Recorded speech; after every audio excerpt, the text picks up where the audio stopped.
अस्सलाम वालेकुम रहमतुल्लाह। दिल्ली वक्फ बोर्ड के इमामों को पिछले कई महीनों से तनख्वाह नहीं दी जा रही है। परेशानी की हालत में वो ज़िंदगी गुजार रहे हैं।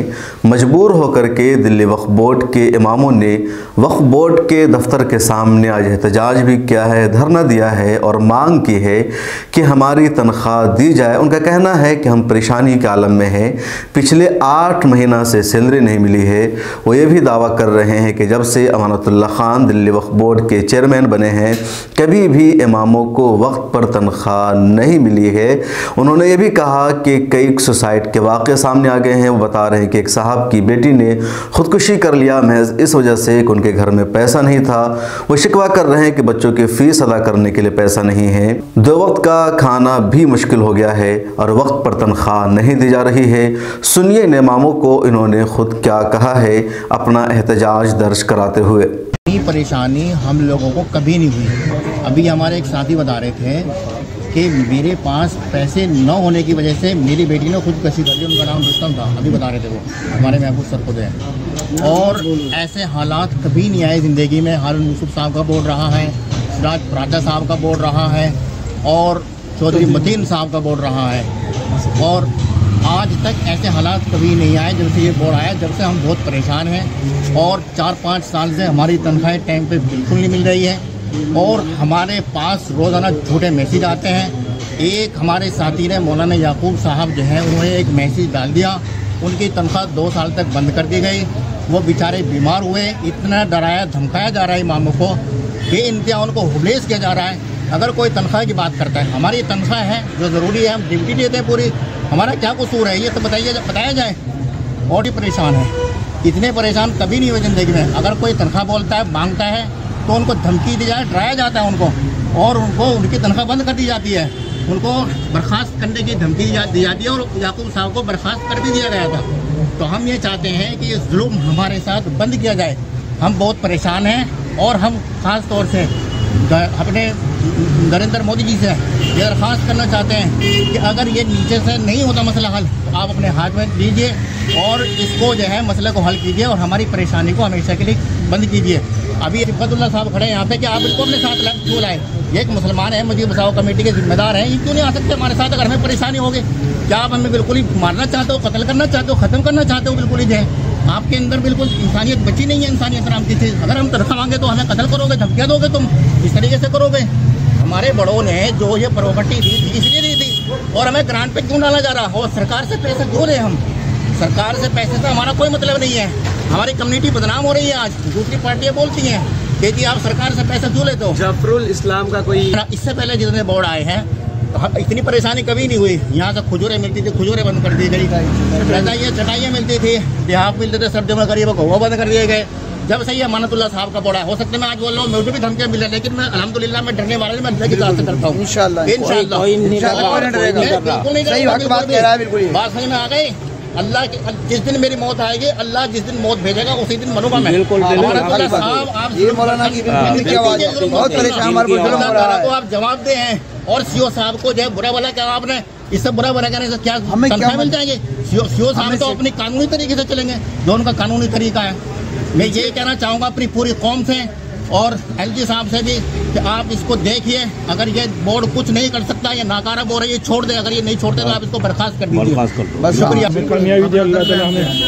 जी बताइए भाई। बताला तो हम जो है ना करीब 8 सालों से परेशान हाल है। ये तो हम बार बार बता रहे हैं और सब बता रहे हैं, लिख के भी दे रहे हैं, ज़बानी भी बता रहे हैं। हमारा असल मकसद क्या है? देखो हम अल्लाह रसूल को मानने वाला है, मिंबर पे बैठ के भी अल्लाह रसूल की बात बताते हैं, दीन की बात बताते हैं। मैंने खुद किताब में ये पढ़ा है, अल्लाह के रसूल सल्लल्लाहु अलैहि वसल्लम ने फरमाया, एक साहबी उनके पास गए कि हम सड़क पे बैठे और लोगों को बताए। कितने महीने से सैलरी नहीं मिली आपको? अजी 8 साल हो गए, यूँ समझ लो। पीछे 11 महीने की मिली थी, अब 8 महीने फिर हो गए। जब से ये सरकार बनी है केजरीवाल जी की, या उन्होंने ये बनाया है चेयरमैन या जो भी है, हमें नहीं पता उसमें, लेकिन हमें ये पता है 8-9 साल हो गए हमें परेशानी है। मुलाजिम है, मस्जिद में रहते हैं, छोटा सा 5 बाई 6 का कमरा है मेरा, उसमें रहता हूँ।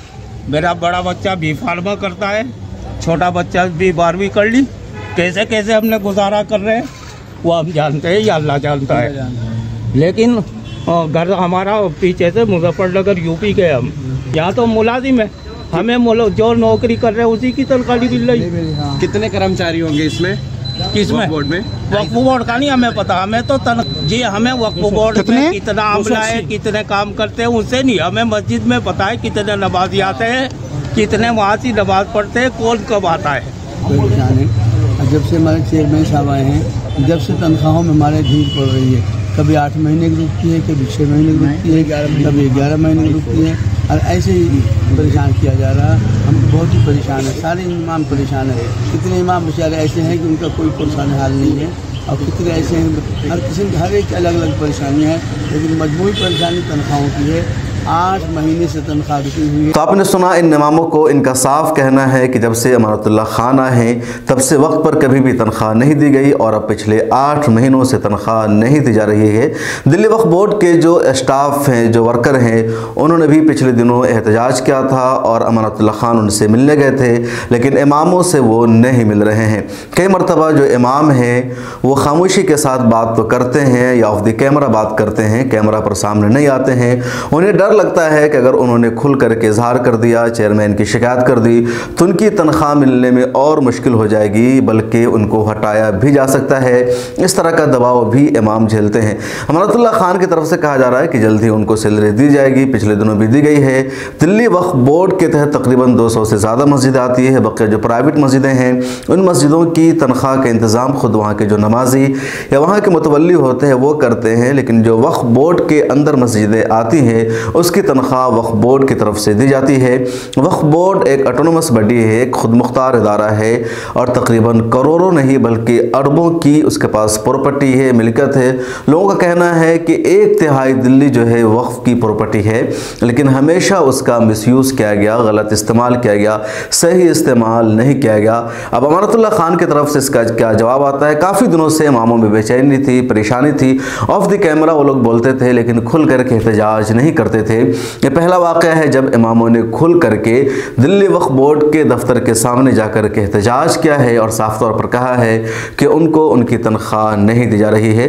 जो इमाम सामने आ रहे हैं वो बहुत कम है, इसके अलावा भी 10 इमाम हैं जिनको तनख्वाह नहीं दी जा रही है, लेकिन वो सामने नहीं आ सके हैं। ऑफ द कैमरा फ़ोन करके वो अपना दर्द सुनाते हैं, अपनी बातचीत करते हैं। दिल्ली वक्फ बोर्ड के चेयरमैन अमानतुल्लाह खान है और उनसे लोगों को बहुत ज़्यादा उम्मीदें हैं। लोग समझते हैं कि उन्होंने बहुत ज़्यादा काम कराया है, वक्फ बोर्ड का नया दफ्तर भी उन्होंने बनाया है, लेकिन अभी तक वो तनख्वाह क्यों नहीं दे रहे हैं? क्या मजबूरी है? इस बारे में अमानतुल्लाह खान साहब को सामने आना चाहिए, वजाहत देनी चाहिए और बताना चाहिए कि क्या मजबूरी है जिसकी वजह से इमामों को तनख्वाह नहीं दी जा रही है, ताख़ीर हो रही है। इस वीडियो में इतना ही। मिल्लत टाइम्स को अगर आपने अभी तक सब्सक्राइब नहीं किया है तो कर लीजिए और नीचे ज्वाइन का एक बटन मौजूद है, उस पर क्लिक करके आप हमारे स्पेशल मेंबर भी बन सकते हैं। सोशल मीडिया के सभी प्लेटफॉर्म पर हमें सपोर्ट कीजिए।